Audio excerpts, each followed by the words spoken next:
here. Since I'm not American, I'm not going to be woohoo, yeah, awesome. So I'm on fire on the inside. But I'm Swedish, so I'm very, very calm on the outside. So don't be worried, I'm so excited. So let's go with the slides. So the thing is, I've never been to Romania before, so it's always fun to go to a new country and to see what it's like, and also to get the local experience of being serenaded by two very, very old guys. They played a Swedish song, whatever that was. It was probably just more to get me in the mood, I guess. And eating some local delicacies and having a good time. And I think also on an upside, when you go to a different country, is when you try to figure out about the infrastructure. What's one's internet like? What's the latency? What's the connection speed? And you look around and you see it's a bit dark, but it's just cables hanging everywhere. So it'll be interesting to try it out and see how far we can push it. So I've been working with JavaScript for a long, long time, like since the last century. So I'm a dinosaur, which sort of fits with Mozilla. And when you work with dinosaurs, I haven't worked with dinosaurs, but I worked with JavaScript for a long time, you sort of come beyond the coding. Then you start posing for t-shirts, you start modeling. Which, it's a natural evolution, right? You're not the best developer anymore, but people still know that once you do something, and you just cling on to it. And of course, the other guy is Patrick. And also, being Swedish is, of course, as soon as you go anywhere, it's IKEA, right?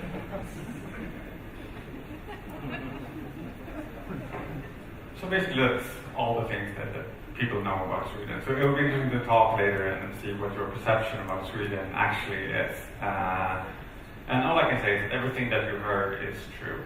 Okay?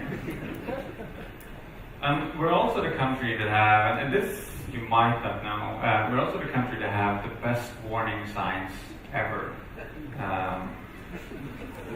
Because, instead of disclaimers, instead of reading user agreements and all that, like, this is the thing. We have these everywhere.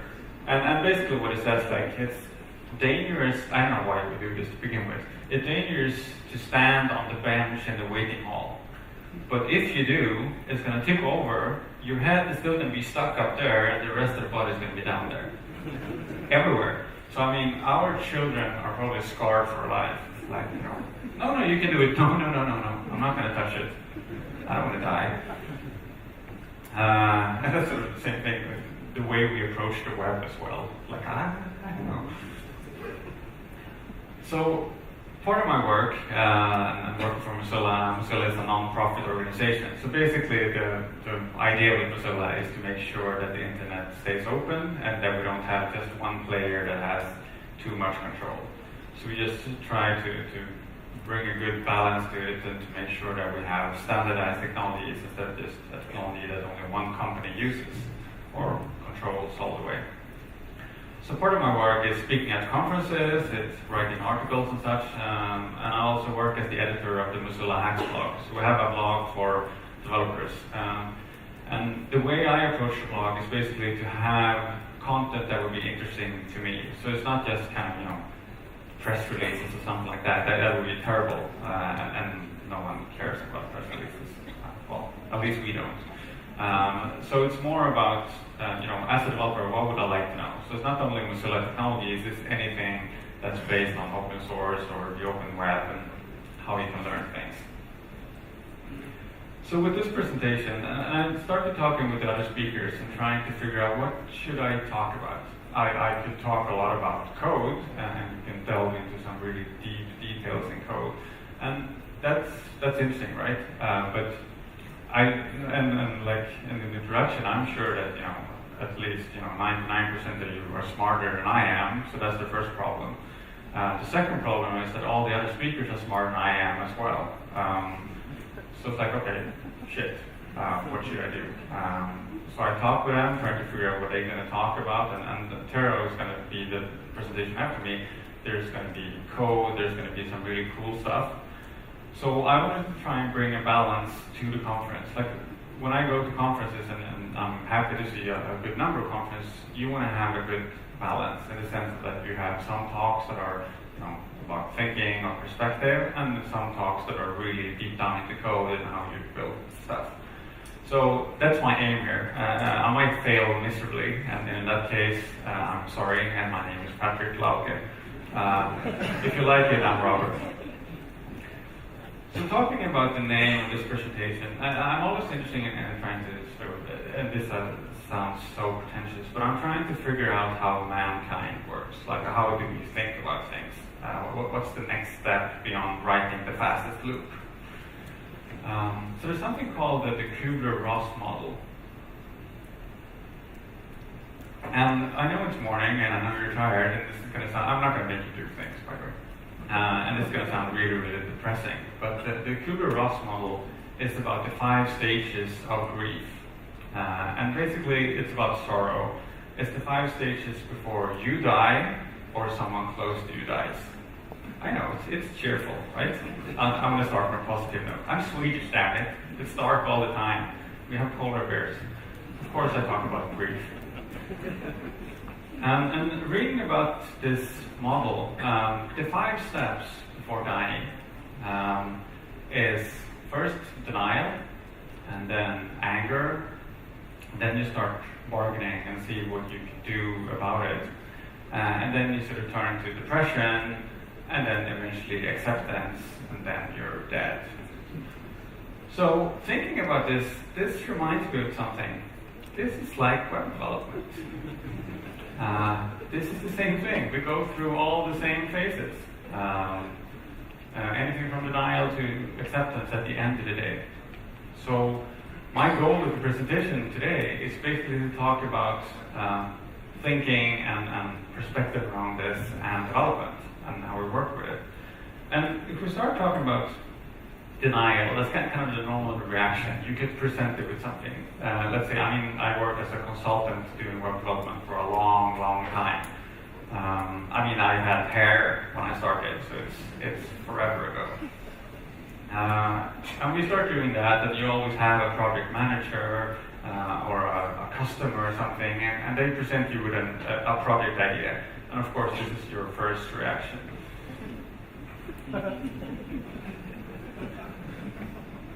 So the denial phase is kind of, the project is shit. Like it's a terrible idea, but you need to get paid. You have yourself, and you might have a family to feed as well. So you go along with it. It's like, okay, sure, I'll deal with it, right? And they put you up with a great team. You have amazing team members. So you know it's going to be a good time, right? You're going to learn from this. You want to have this on your resume. You want to bring this to the next level. So, but denial is not going to help, right? Because you still have a job. Even, you run your own company or you're employed by someone, but still, you need to get paid. So then you get angry, because anger is kind of always the normal reaction of sort of taking everything off you. You can always blame someone else. You can be upset. It's not going to solve anything, but it's kind of venting. And you go through all the different phrases, why me? It's not fair. How can this happen to me? Who's to blame? You always want to blame someone. Maybe I might have a weird view on what our job is like, but this is, I don't know, it's getting too close for me. So basically, you freak out, right? You lash out on anyone or anything that's close to you. And the interesting thing about anger is that you do things you never thought you would do to actual nice individuals. And you just go for it. Actually, I can never motivate having this picture in a talk, but it's the best picture I've ever seen. So I need to put it in there. And I can totally picture this baby eating Smurf after Smurf. So, you've gone through the denial. It doesn't really help. Anger helps for a while. It might make you feel better, but it doesn't solve the actual problem. So then you start bargaining. So you try and strike a deal.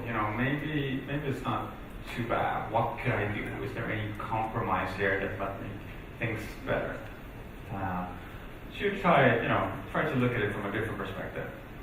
I'll do anything for a few more years, in this case to live, but a few more years of good work, or I'll do on life savings. I'll do anything to make this better. And you start looking at the project idea, and it might look like shit, but you can still be happy about it.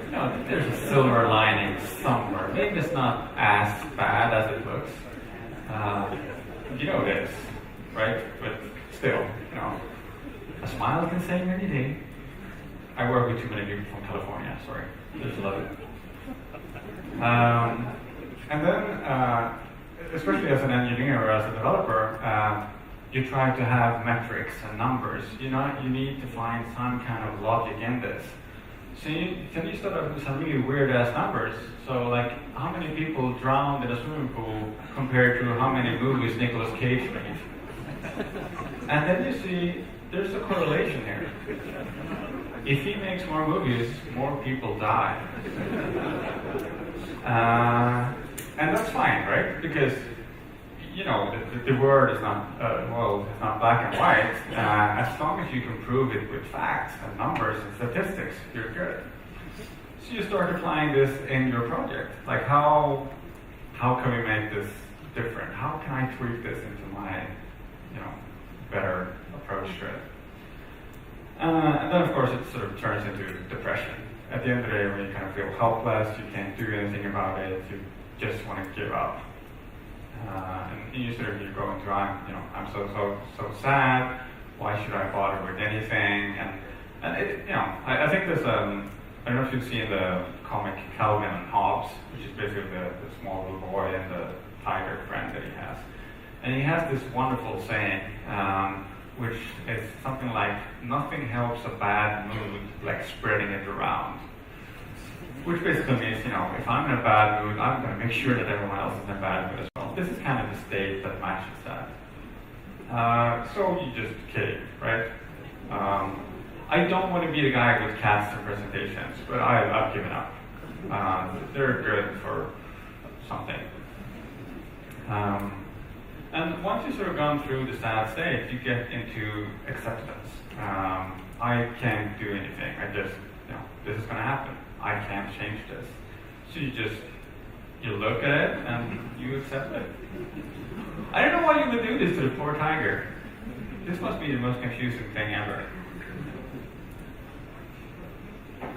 And you try to convince yourself, right? You work in your project, you have the timeline, you might be working in an agile fashion, which basically means all you do is have stand-up meetings that should be 5 minutes, but they're actually 2.5 hours. And you're standing there and you have your phone, you're trying to tweet, and then eventually, even if you need to go, you go to the toilet, right? And you just sit there for a while and zone out. So any project, you turn into the acceptance stage. Like, this is it, right? Shit. Okay. Actually, it was just before my talk, I wanted to just go to the restroom, and I asked for the direction out there, and they told me to go sort of towards the plants. And I've never been to Romania before. I don't know how you do it. I just saw a shitload of plants, and like, okay. Well, you want to do it as a locals, right? You want to fit in. And you go there. Eventually, I found my way. But it's just the first thought of, again, acceptance. Like, okay then. And I think when you look at projects, you sort of get to this phase, right? It's going to be okay. I can't fight it, so I need to join it. I need to work together with the other people, with the amazing team that I have during these circumstances. It can't be changed. And a friend of mine who works for Google, I think he has this great saying that we're all idiots with deadlines. So even and especially as developers, you want to have the perfect plan, the perfect approach. This is how you code. Then you, of course, spend days fighting about which line you want to have the curly braces on. Do you want to use semicolons or not? Of course you do. And, tabs versus spaces and all that. But when you pass that point, you need to deliver something. You need to actually have something at the end of the day. And I actually think it's a good thing. I think deadlines are good because, especially from a university perspective, you can work on the same thing for 5 years and you think it's going to be perfect, but you never deliver something. Like the design is the best ever. It's like, you know, the universe hasn't been as well designed as your website, but you don't deliver on it. So you just sort of dive into it. You just accept that it's going to happen.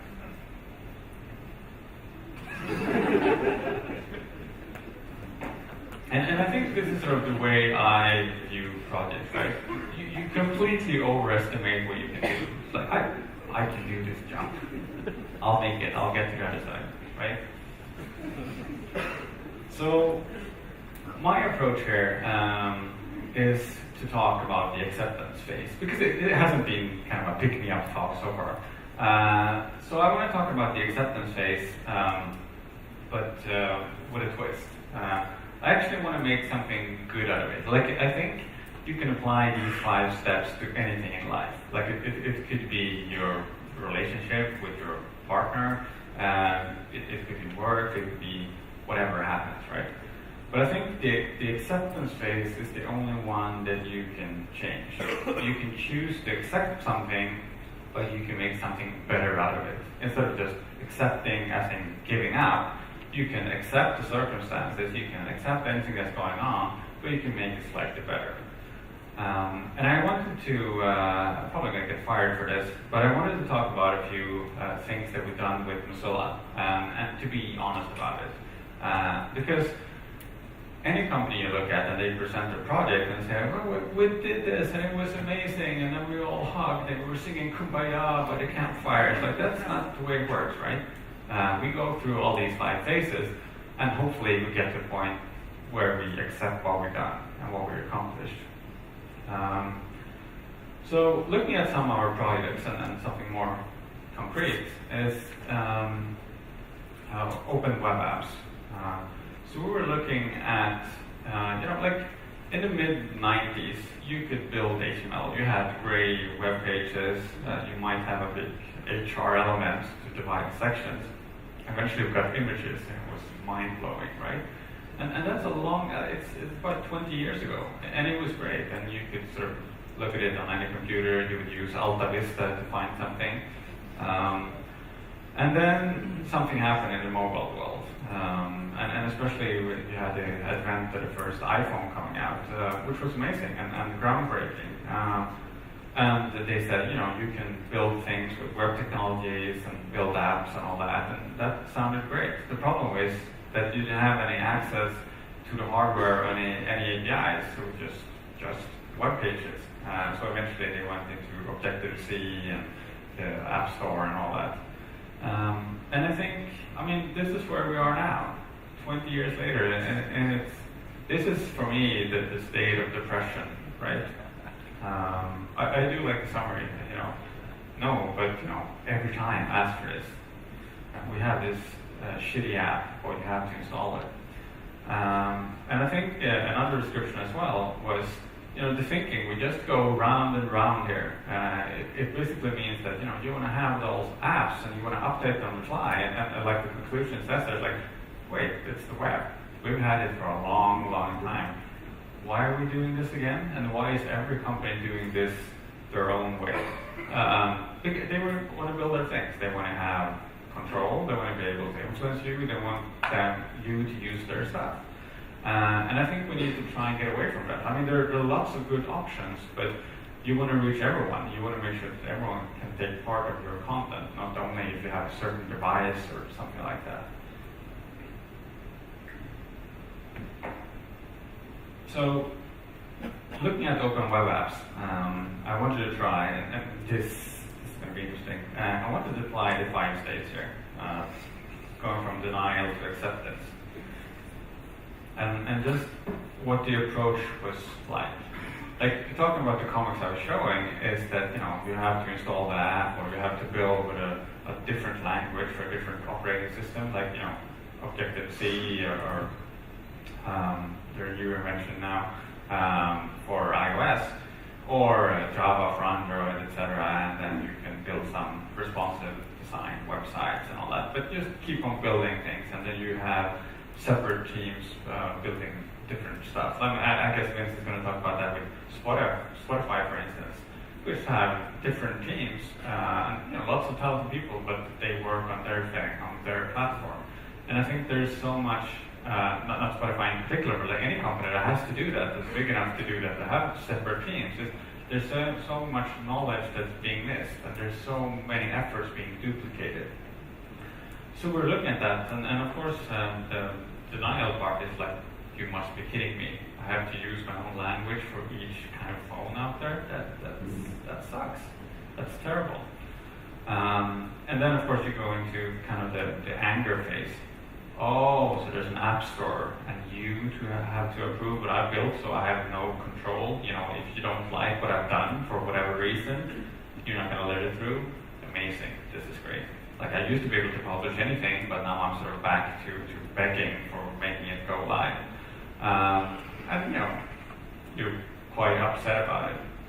And then the anger phase the bargaining phase is talking about, okay, so what can I do? Is there any compromise? So because you can't really fight, for instance, two big players in mobile. It's not like, oh, you're wrong, we're going to do it better. So how can you build on top of what they've accomplished? I mean, I think iOS and Android, they both have great things as well. So how can we sort of work with that instead of against it?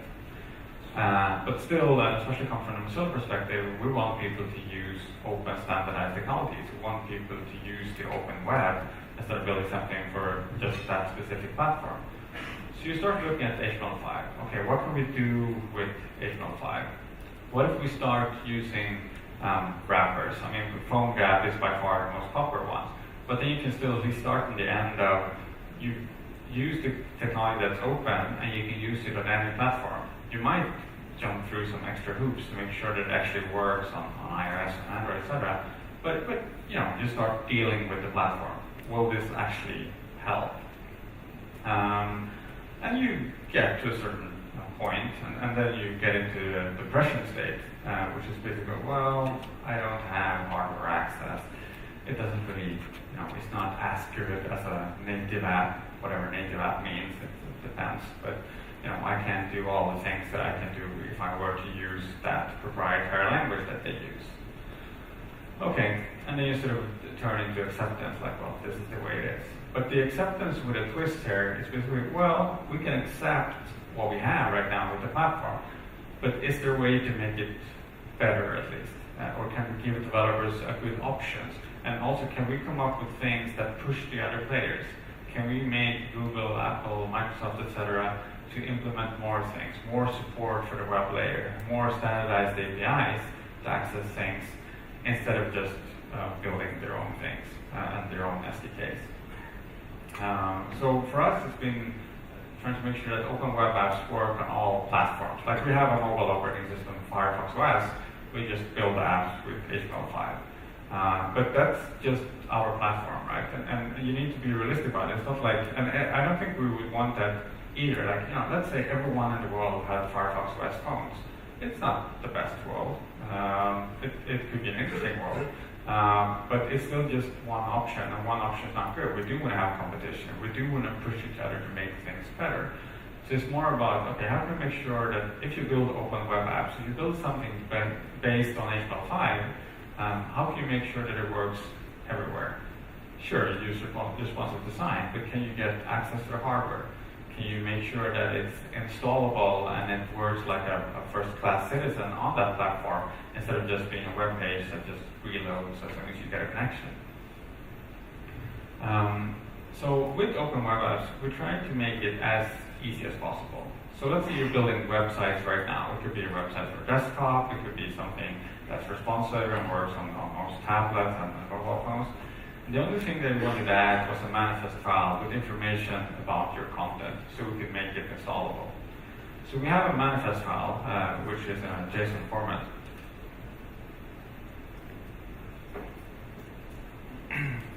And all it does is just describe the app. So it says which version it is, the name of the app, different icons for different resolutions, retina, etc. and then some developer information on how you can install, localization, and similar. But basically, this is it. So if you're building websites, you could add something like this, and you've built an open web app. And I think that's where you want to go. You want to have the minimum effort for what you build to make the, get the biggest spread possible out of that, and to be able to install it. And as you know, with APIs, if you do build something that hasn't been accepted or implemented by everyone, you have the prefix. So in our case right now, we have the MOS prefix. So you have navigator.mos apps, and you have an install method. So you can have a web page, or your website or company website that you build for a client. You can just call the install method. You point to the manifest file, and then you gets installed. That's all there is. And it's not only, for Firefox OS that's built in because we built it from scratch and we implemented support for it, but we also have it on desktop Firefox. We also have it on Android. And the interesting thing about the manifest file is it's taking some time, I admit. But especially with Chrome web apps, is that we're now getting to a point where we have a unified manifest format. So eventually we're going to get somewhere where you have manifest files to describe your open web app, and it will work on all different kinds of platforms. There might be some difference in APIs and such, but still we're getting closer and closer. I mean, the thing with Java, right, run everywhere is never going to happen, right? But at least we should aim in that direction. We should try and make it easier, not, this is iOS, boom, start from scratch. This is Android, boom, start from scratch. And we're also looking into as everyone loves, especially working with HTML5 and app cache, offline support is not the most fun thing to build. Like, it's interesting if you want to reach the depression state really fast. But how can we make that better? And there's work going into service workers and such to make that much, much better. And I believe, especially with Google and with Mozilla, making a lot of progress in getting that standardized and getting that implemented. There are all these test approaches to how to work with it. But I think with apps as well, we're just looking into two options. So basically, hosted apps is that you would run an app. You have the manifest file, you would run the app from your own website. So whenever you want to update the content, you just upload it to your website, and it's live for every user. So you're in complete control as the developer, which is the way it should be. You should not be begging anyone else to accept what you build or to push it live, right? You should push it live whenever you want to. As an option to that, we also try something called package apps, which is you can take all the files within your app and just zip it up, and then you install those files. So all the files are available locally on the device. You can still get things from your web server if you want to. One thing, and this is where I kind of think, I want to say necessarily that Apple went wrong, but in '97 when they came up with the first iPhone and you were building web apps, the problem was that it didn't have the API support. And they never really got to that point because business-wise, they have the great approach of locking developers in. You have the app stores, you have their native APIs and all that, and you need to build for that platform. And iPhones were by far the best mobile platform back then. And best user experience and all that, because what else did we have? Nokia's, with the display that was this big, and the button was bigger than the actual display. Of course, iPhones were great; they were amazing. They're still pretty good. But and I think that's a good thing, right? I mean, you need to see all the progress that we're making. But still, I think the problem there is that you don't have API support. So we started a project a couple of years ago called Web APIs.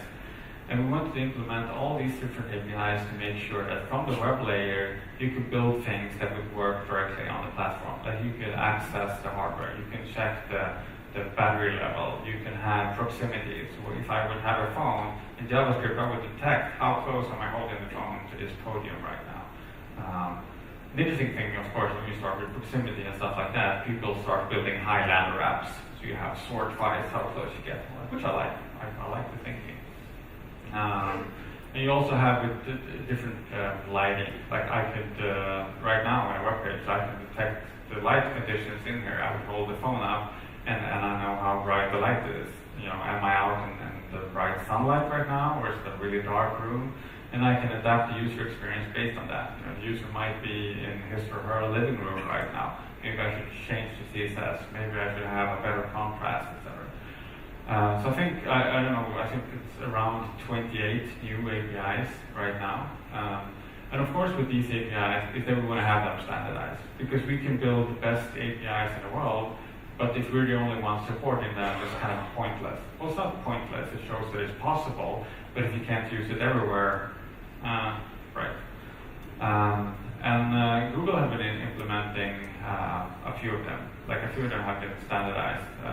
And the way it is with standardization is basically you need two separate implementations by two different players to get it standardized. And then you have a specification and all that.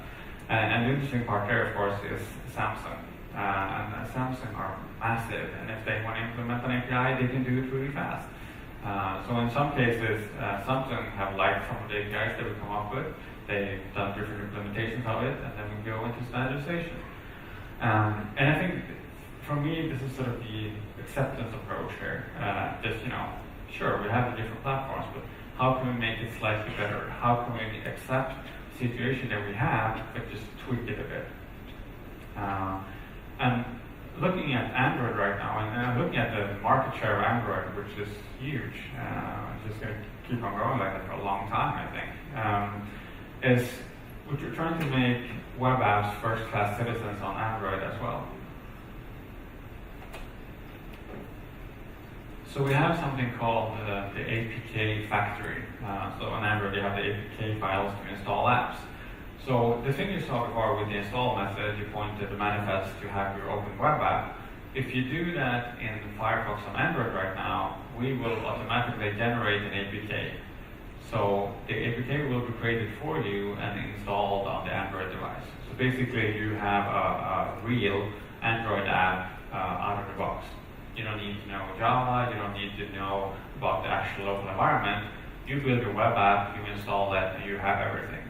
So in the app drawer, you see all the open or recent apps, you get it there, you can switch between apps, you get the installs on home screens and all that, which is quite nice. And I think things like this is moving in the right direction, because as a developer, you want to focus on the actual use that you bring with your app. You want to have a nice user experience. You don't want to spend 95% of your time building slightly different versions of the same content. It should just work as much as possible. We have a lot of documentation on MDN, which you might have heard of. It's a pretty good resource for developers. It's also a wiki, so anyone could contribute. If you go in there, if you see anything that's wrong, you can just edit it or do updates or whatever you want to do with it. And also on the Mozilla Hacks blog, we had a number of different articles around this from different people. Like, it's not just us doing, I think the last article we had was a guy working for Adobe as an evangelist, but he likes the open web and he wants to build things with open web technologies. So he wrote a long article and he was really excited about it and the options that he had. How could he get further with open web apps?